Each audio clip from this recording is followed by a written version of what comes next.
Hello नमस्कार दोस्तों, मैं सिद्धार्थ सांधु आपका 360 डिग्री क्लासेज पर स्वागत करता हूं। जी हां प्यारे दोस्तों, मैं हर दिन आप सब लोगों के लिए लेकर के आ रहा हूं 360 डिग्री वन शॉट सीरीज, जिसमें अपन इंपॉर्टेंट टॉपिक के बारे में बात करते हैं। तो आज के वीडियो में भी एक अति महत्वपूर्ण टॉपिक डिस्कस करेंगे, तो अंत तक जरूर बने रहेगा। चलिएगा शुरू करते हैं आज के इंपॉर्टेंट पॉइंट के बारे में। क्योंकि कोई भी मरीज ट्रॉमा का आया, ध्यान से मेरी बात को सुनिएगा। अपन कई बार कंफ्यूज हो जाते हैं कि यार कौन सी चीज देनी है, कौन सी चीज देनी है या किस प्रकार से देनी है। तो अगर मैं आपके सामने कंडीशन को देखने की कोशिश करता हूं कि अगर कोई मरीज है ट्रॉमा, और ट्रॉमा के मरीज में आपने बोला कि हमारे मरीज को हेमरेज हो गया। अरे ट्रॉमा के मरीज के अंदर हमारा हेमरेज हो गया, यानी मेरे मरीज को ब्लड लॉस हुआ। ठीक है, अब मुझे यह बताओ कि अगर आपके मरीज को ब्लड लॉस हुआ तो ऐसा तो नहीं है कि भाई एक्सीडेंट हुआ, जैसे बाइक फिसल गई, कार का एक्सीडेंट हो गया या कुछ भी हो गया। ऐसा तो नहीं होगा कि भाई चोट लगी और शरीर कह रहा है आरबीसी सिर्फ तू निकलना, बाकी कोई मत निकलना।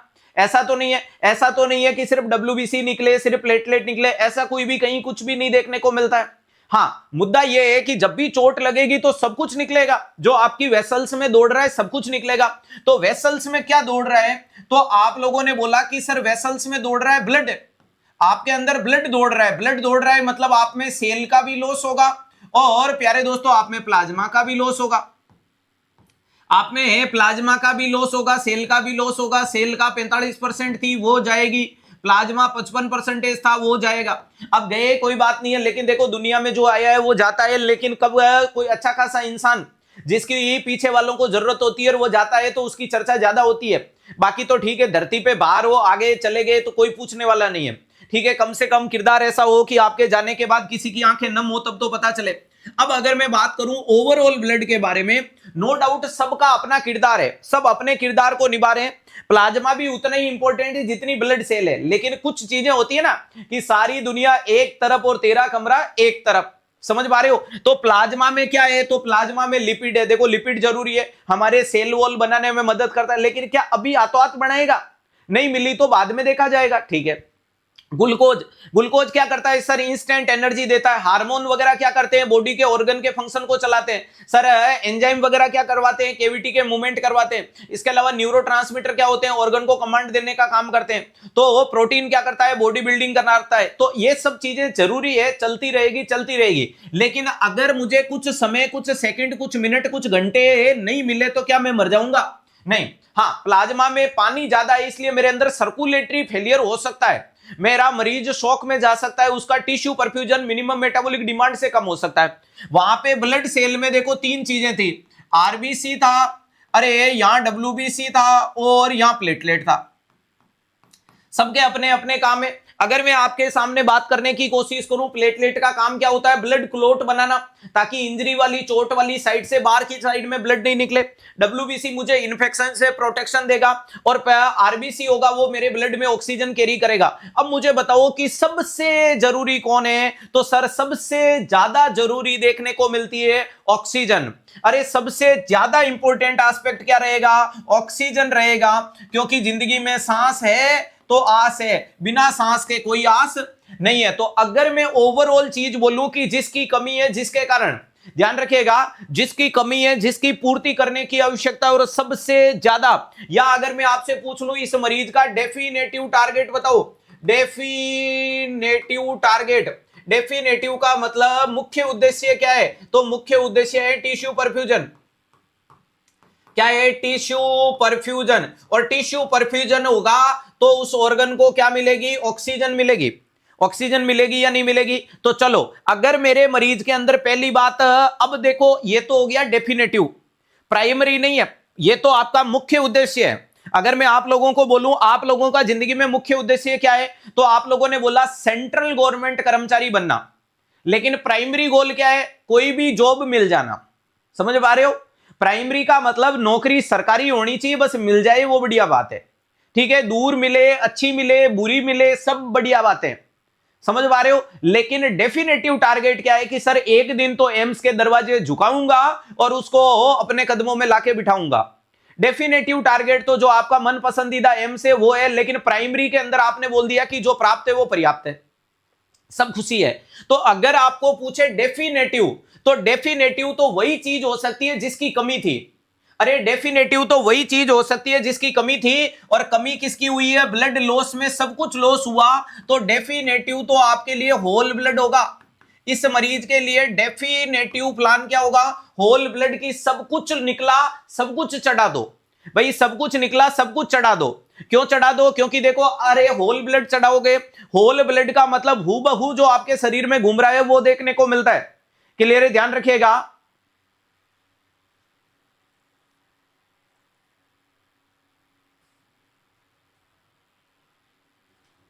टिश्यू तक ऑक्सीजन नहीं जाती है तो क्या करें? पहुंचाओ, ऑक्सीजन पहुंचाओ, नहीं तो वो ऑर्गन मर जाएगा। तो कुल मिला के देखो, होल ब्लड में RBC, WBC, platelet, plasma, plasma सब आ गया, और जिसकी कमी थी पूर्ति हो गई। कितना चढ़ाओ? जितनी कमी है उतनी चढ़ाओ। लेकिन अब प्राइमरी क्या होगा? प्राइमरी का मतलब तू नहीं कोई और सही, कोई और नहीं कोई और सही। बहुत लंबी है, लंबी, मिलेंगे लाख हंसी इस जमाने में सनम तुम अकेली तो नहीं। तो प्राइमरी का मतलब है बिल्कुल सस्ते जुगाड़ से शुरू करो, बिल्कुल सस्ते जुगाड़ से। तो अगर यही मरीज मेरे पास में प्राइमरी में आए, तो अब मैं प्रायोरिटी क्या लिख रहा हूं? प्रायोरिटी बोल दो या प्राइमरी। अब देखो, प्राइमरी में सबसे पहले देखो, खून आएगा, ब्लड ग्रुप चेक होगा, मिलेगा, देखा जाएगा, समय लगेगा। सबसे पहले क्या करो? आईवी लाइन लेकर के मेरे मरीज को, हाँ ये तो कर ही सकते हो, ऑक्सीजन थेरेपी तो कोई दिक्कत ही नहीं है, इसको तो छोड़ ही दो। बाकी रिससिटेशन में सबसे पहले क्या करो? आईवी लाइन लो। अब आईवी लाइन में भी देखो दो प्रकार के फ्लूइड होते हैं, दो प्रकार के फ्लूइड होते हैं। यहां मैं आईवीएफ बोल रहा हूं, इंट्रावीनस फ्लूइड जिसे बोला जाता है, इन विट्रो फर्टिलाइजेशन नहीं है। अब आईवी फ्लूइड में ध्यान रखिएगा, वेरी इंपॉर्टेंट चीज यहां क्या देखने को मिलती है? दो प्रकार के फ्लूइड होते हैं, कुछ होते हैं क्रिस्टलोइड और कुछ होते हैं कोलोइड।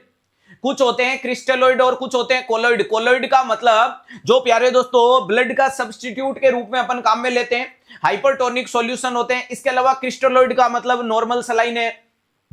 इसके अलावा डेक्स्ट्रोज वगैरह, डीएनएस वगैरह देखने को मिलता है, या फिर आपकी आरएल वारेल है, ये क्या कहलाती है?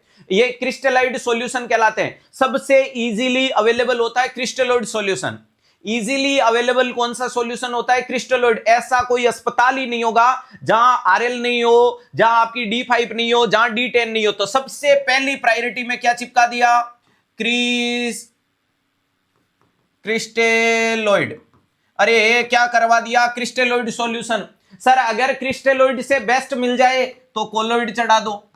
क्या चढ़ा दो? कोलोइड, हेमेक्सील वगैरह है, गैलोफॉर्म वगैरह है, ये चढ़ा दो।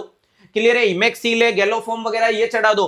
तो याद रखिएगा सर, ये क्या करेंगे? खून की पूर्ति करेंगे? नहीं, ये दोनों पानी है, और पानी जाकर के हमारे बॉडी में पाएंगे, वाटर इनटेक का लेवल बढ़ाएंगे, और वाटर इनटेक का लेवल बढ़ेगा तो ओवरऑल जो होल ब्लड होता है उसमें आज भी सबसे ज्यादा पानी होता है।